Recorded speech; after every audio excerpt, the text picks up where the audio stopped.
Okay, so you may be wondering, why are you playing 50 hours of a board game? Don't you have anything better to do? Well, first of all, no, I don't have anything better to do. Second of all, I'm a competitive board game YouTuber and I'm planning on entering the World Series of Board Gaming in 2023, which I made a short 2-minute video about if you want to learn more about it. I'll have it linked in the description below. But basically, I have to get really good at 16 different board games in under a year. So when I fly to Vegas to compete, I don't get crushed by all the international board game gods. And I'm kicking off the list with one of the most popular board games out there, Terraforming Mars.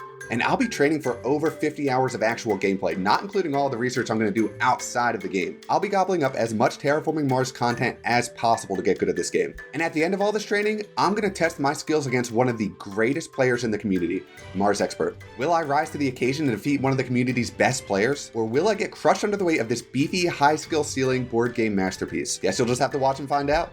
If you plan on entering the World Series of Board Gaming next year, use the discount code ORSKI at checkout to save yourself $40 on the Stay and Play and Quadruple Ring event packages.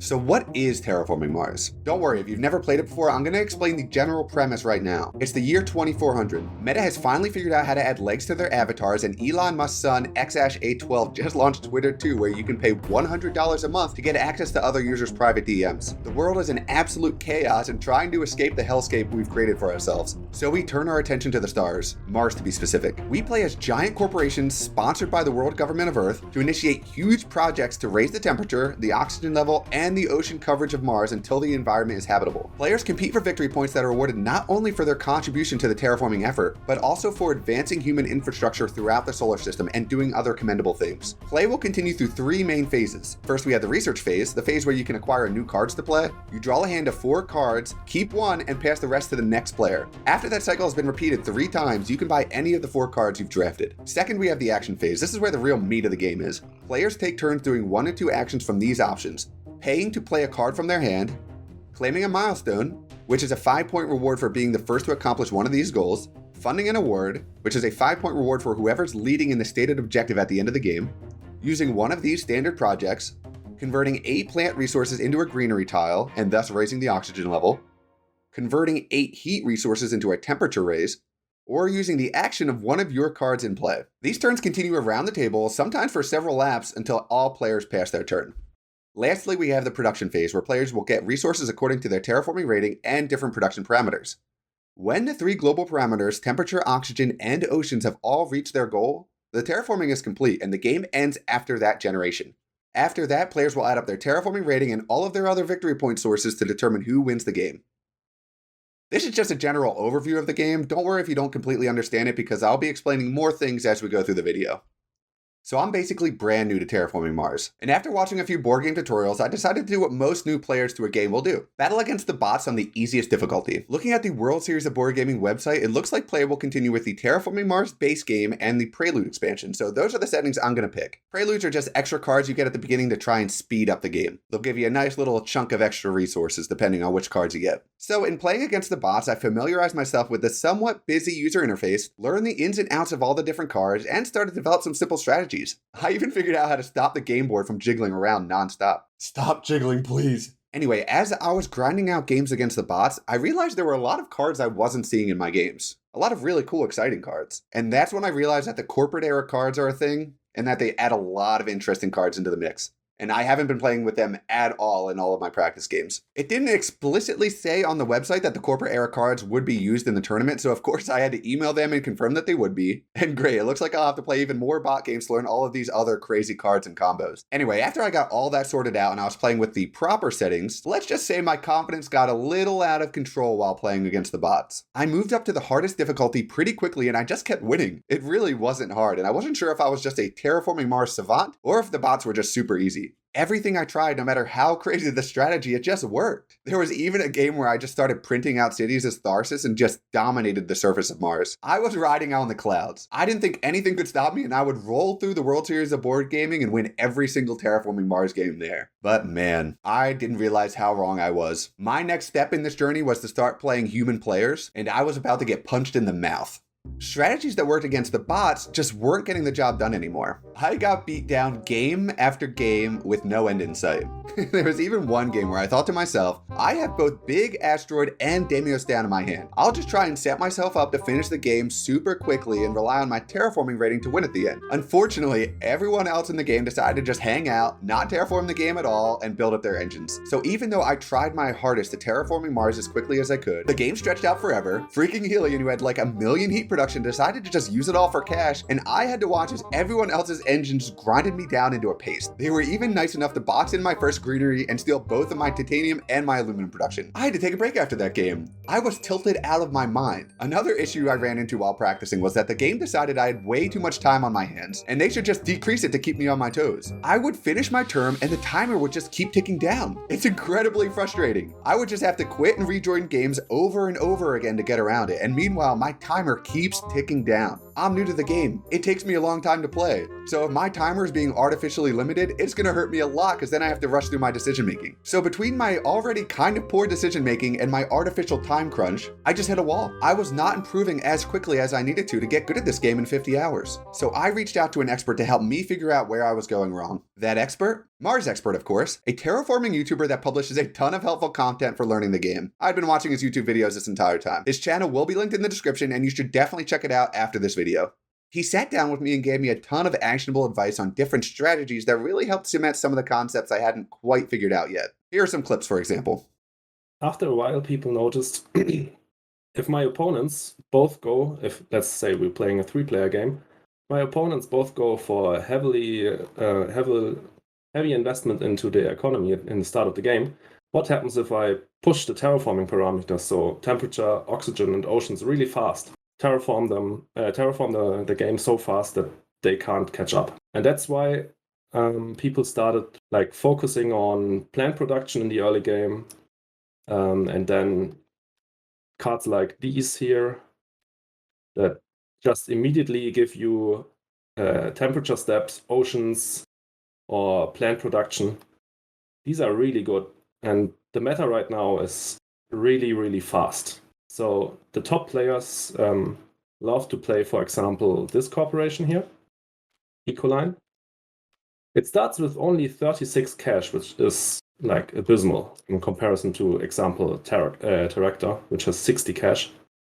But you get plant production from the start, which is incredibly valuable. You get 3 plants as well, and you get cheaper greeneries.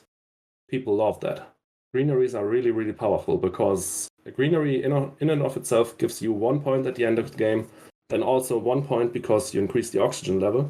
And if you place it next to a city, it gives you another point. So each greenery on average gives you 2 to 4 points, depending on how many cities you have.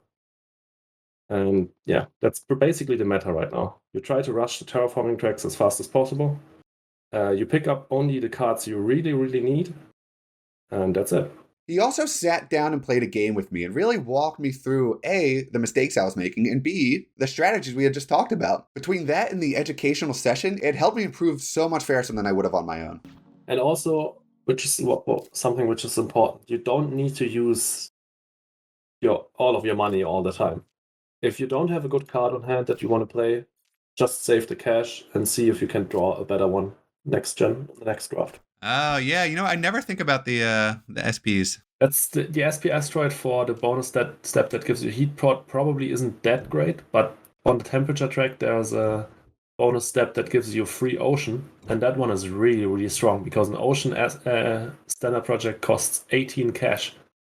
So you get, if you use an SP to get that bonus step, you get an ocean and the temperature step for 14, which is a really good deal. And same on the oxygen track. There's a bonus step that gives you a temperature increase. And if you get that with an SP greenery, that costs you 23, but it's still worth it. So in getting these 2 big bonus steps is really, really profitable. Now armed with Mars Expert's advice, I really started connecting the dots of this game. Remember that game of Starsis where I just kept spamming out SP cities to dominate the surface of Mars? That was a dumb thing to do. In most of my games, I was focusing way too much on the board. I was just trying to get down a ton of cities and greeneries to maximize my points. But what you don't realize when you first start playing this game is that you can win Terraforming Mars without playing a single tile. In fact, taking the standard project city action is generally a really weak move, especially early on in the game. Paying 25 mega credits for a couple of points in 1 mega credit production is just terrible. There's this long guide I read called A Quantified Guide to Terraforming Mars Strategy, where they went through 137 available standard cards and derived a surprisingly consistent price list for everything you can acquire in the game. 1 energy production?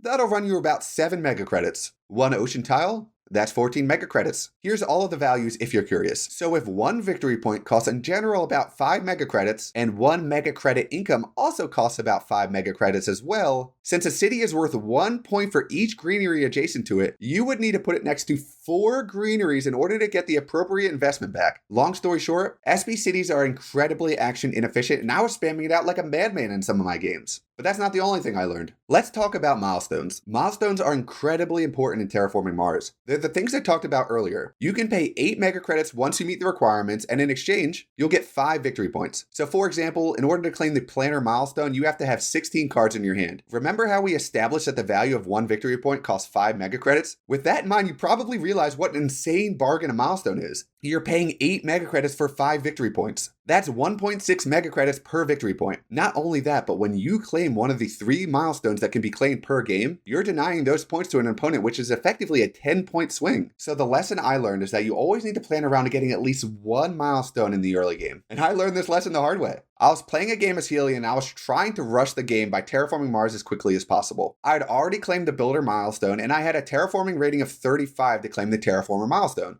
But instead of taking my guaranteed points, I got greedy and decided to fund an award instead. I figured I was probably a lock to win the Landlord Award, which is controlling the most tiles on Mars at the end of the game, so I should fund it while it's still cheap, because it only costs 8 mega credits to fund the first award, while it costs 14 for second, and 20 mega credits for the third funded award. But in my greed, I allowed the green player to steal the 3rd milestone from under me, when I could have just funded the award later. And you know what? It actually ended up costing me the game. Green won by exactly 3 points, and I tied for second with yellow. I don't even think I ended up winning the Landlord milestone. Another important lesson I learned is how important it is to protect your resources in this game. On the surface, this game kind of just seems like you're doing your own thing the whole time, and your opponent's actions really don't matter to you. But in reality, good opponents are bloodthirsty monsters, and they will try to steal everything from you if given the opportunity. The biggest example of this is with your plants. Plants are an extremely important resource in Terraforming Mars. When you get 8 of them, you can convert them into a greenery, which will produce 1 oxygen, raising your terraforming rating, is worth 1 point on its own at the end of the game, and is worth an additional point if placed next to a city. That's 3 potential victory points per greenery. That's huge. But there are a lot of cards in this game, specifically the space event cards, that can destroy other people's plants. I had this one game as Ecoline where my plants kept getting destroyed over and over again, and it completely took me out of contention. That's why when you have plants, you don't want to just sit around with them. Use different cards and actions so you can gain the plants and then immediately convert them to a greenery. For example, if you're just sitting around with 6 plants, maybe it'd be worth using a standard project ocean to get 2 additional plants and converting to a greenery right after that. That's why just having 1 or 2 plant production kind of stinks in this game, because it'll take you so long to finally get up to 8 plants,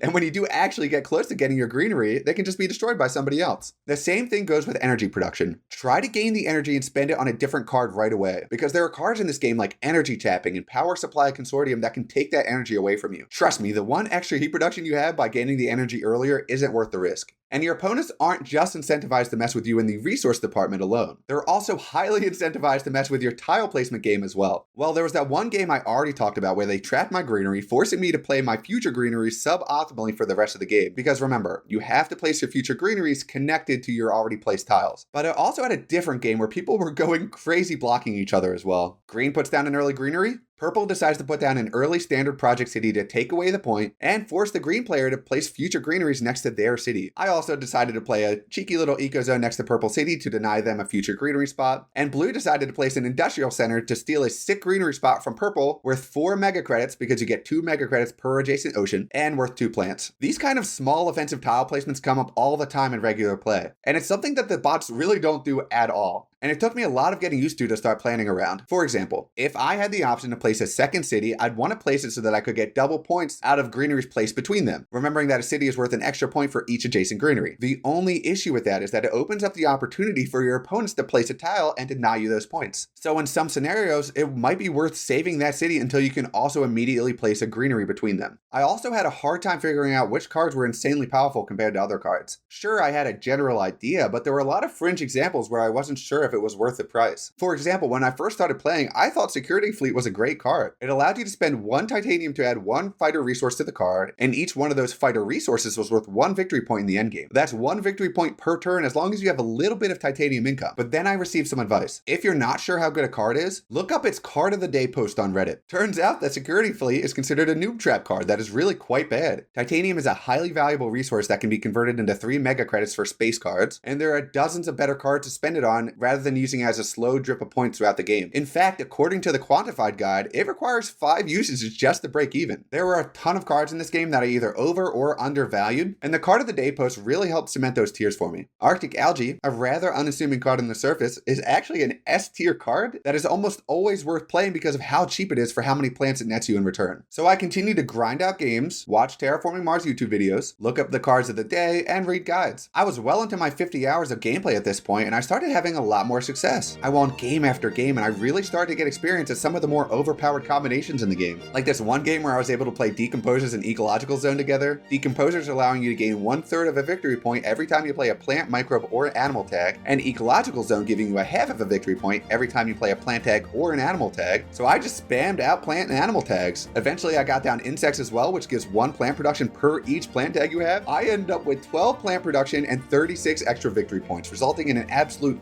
dominant victory. Or another crazy game I had where I just dominated with all of the science cards. My starting hand had Research, which has 2 science tags, Adaptation Technology for the 3rd science tag, and AI Central, which draws 2 cards per turn. Absolutely insane S tier card. And finally, I had Quantum Extractor, which would give me the energy needed for AI Central and discount all of my future science cards. From that point on, I was also able to pick up Physics Complex, which gives you 2 victory points every single turn if you have 6 energy to spend on it, as well as the relatively interesting combination of Equatorial Magnetizer and Space Mirror to gain a terraforming rating every round as well. That's the thing about this game. I played well over 50 hours of gameplay at this point, not including all of the studying I've done outside of the game. And I'm still discovering fun new combinations and strategies to play. There is an unbelievable amount of depth to this game, and every action just has so much weight to it. It's crazy. I love this game, and I'm so glad I took the time to really dive in and experience it for all it's worth. But I couldn't bask in the glow of me loving this game for very long because I still had one final objective I had to overcome. Mars Expert, I'm coming for you, and this time I will be ready.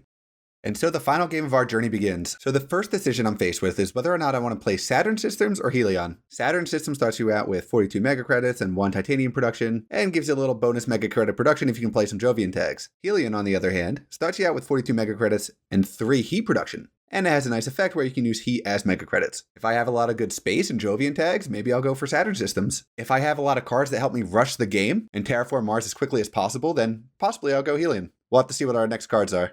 Okay, and here are our starting preludes. We have Power Generation, could be useful if we have cards that require power, but we'll see. Great Aquifer, an excellent early terraforming card, gives you 2 oceans straight off the bat. Mining Operations is good for more of an engine building strategy, or if you have a lot of building cards in hand. It gives you 2 steel production and 4 steel right off the bat, each of those steel being worth 2 mega credits towards the production of a building. And lastly, we have Smelting Plant, which gives you 2 oxygen bumps right away and a nice little chunk of steel to go along with it. So we have 2 pretty good terraforming cards, and we also have 2 preludes that have building tags. So maybe we go for an early builder milestone, or maybe we just say screw it and we go heavy terraforming rush. We'll have to see what our actual cards are. What a terrible starting 5 cards. I am not exaggerating when I say almost all of these cards are useless to us, especially early on. Imported GHG, I guess, is a little useful for Helion with the heat, but otherwise the other 4 cards are totally useless to us. We're going to really need to get lucky with the other 5 cards in order to have a chance this game.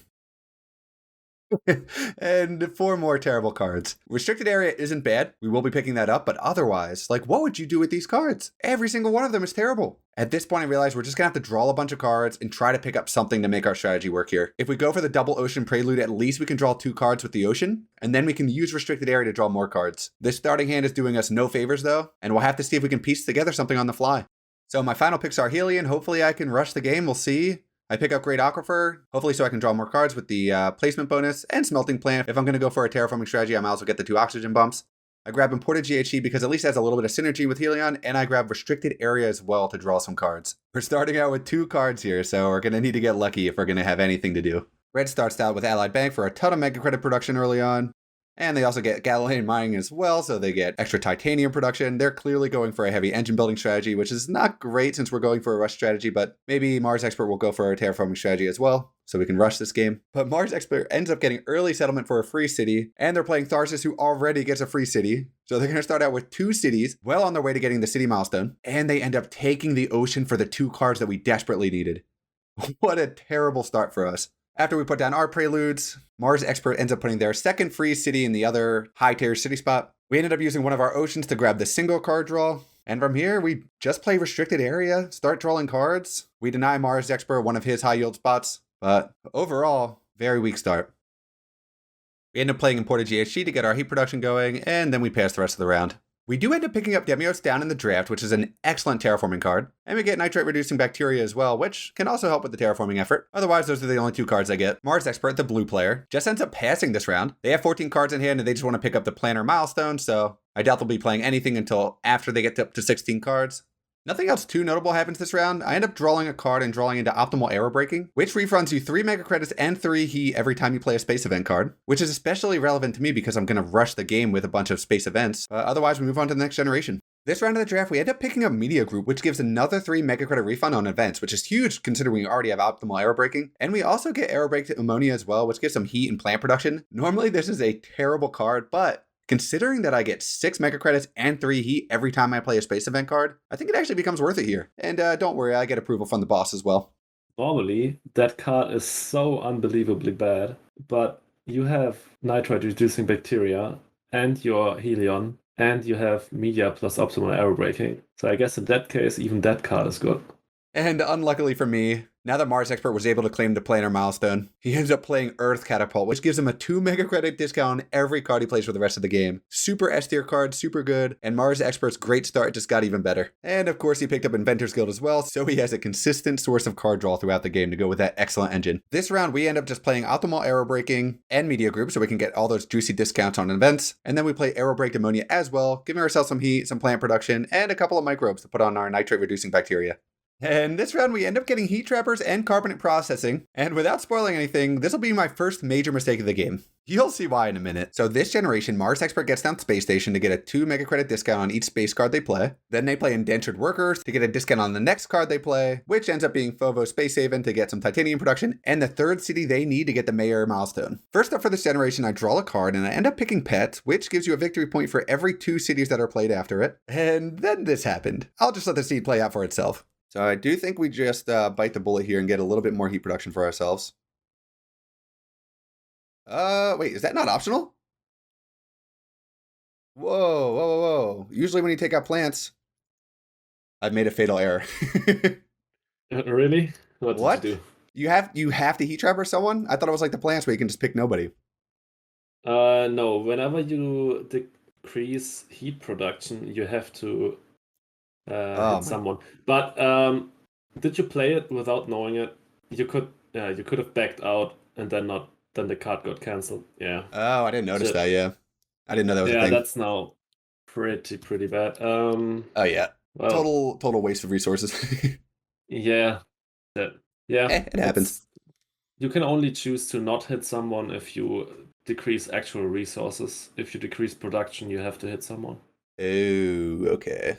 So in case it wasn't clear what just happened there, I wanted to play Heat Trapper so I could get the energy production. And then I just wouldn't worry about taking away someone else's heat. Unfortunately, unlike plants, which you can choose to target nobody, if you're taking away heat production, you have to target somebody. And I'm the only one that was generating heat at this point, so I ended up taking away my own heat. And the whole reason I did this was so I could play carbonate processing and gain 3 heat. So I played 2 cards, pay all the mega credits, lose 2 heat production, just so I can gain 3 heat production. So I spent all those resources just to gain 1 heat production. Huge mistake, and I was already behind, and this does not help things. It's going to take a lot for me to bring this one back. So this generation, we end up picking up Research Outpost, which will give us a city and discount all future cards by 1. And we also pick up Nitrophilic Moss, which does cost us 2 plants, but gives us 2 plant production, which will help us get greeneries and raise the oxygen parameter, hopefully speeding up this terraforming process. We have not been terraforming very much, which is bad because we're going for a terraforming strategy. This generation, Mars Expert ended up playing imported hydrogen to get an ocean and 3 plants, and they used the 2 plants they got from the ocean to convert 1 greenery. Excellent sequencing. They were able to convert the greenery right away and avoid having their plants destroyed by somebody else.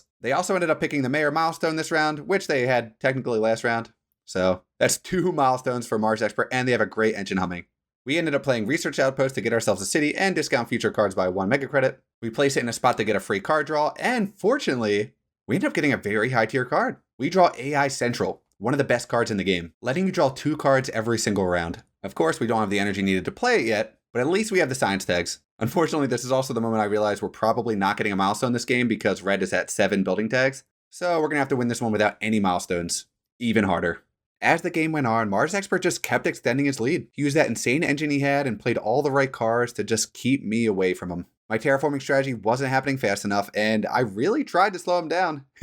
I threw a lot of cards at him to take away his resources, but even then it felt like he was swatting away a fly. There was a point in the game where I decided I need to get some awards if I'm going to win this game. I ended up funding the Scientist Award, which gives 5 victory points to the player with the most science tags, and the Thermalist Award, which gives 5 victory points to the player with the most heat at the end of the game. And yeah, Mars Expert didn't even let me have that. In addition to the 2 milestones they had, they ended up playing a ton of research tags right at the end and taking away the Science Award as well. So Mars Expert played an excellent game. I tried my absolute best to stop him, and I couldn't even get close. And I think games can just go like that sometimes. I definitely made some mistakes, there's no doubt about that, but I played my hardest, and he played a great game. Unfortunately, I wasn't able to win the game against Mars Expert, but he has a ton more hours than me, so it was kind of a lofty goal to begin with. But I feel a lot more comfortable now with Terraforming Mars, and I think I could enter the World Series of Board Gaming and do well in the event, and that's all that matters. I'll keep playing Terraforming Mars games to keep my skills sharp until the tournament. If you like this video series and you want to see me get to the World Series of Board Gaming, please consider becoming a member of the channel or donating to the competition fund. The links to both of those can be found in the description. It's not going to be cheap for me to get there, and if I can't raise the money, I won't be able to go. Thank you for watching the video, and please check out Mars Expert's YouTube channel. He posts a lot of great content.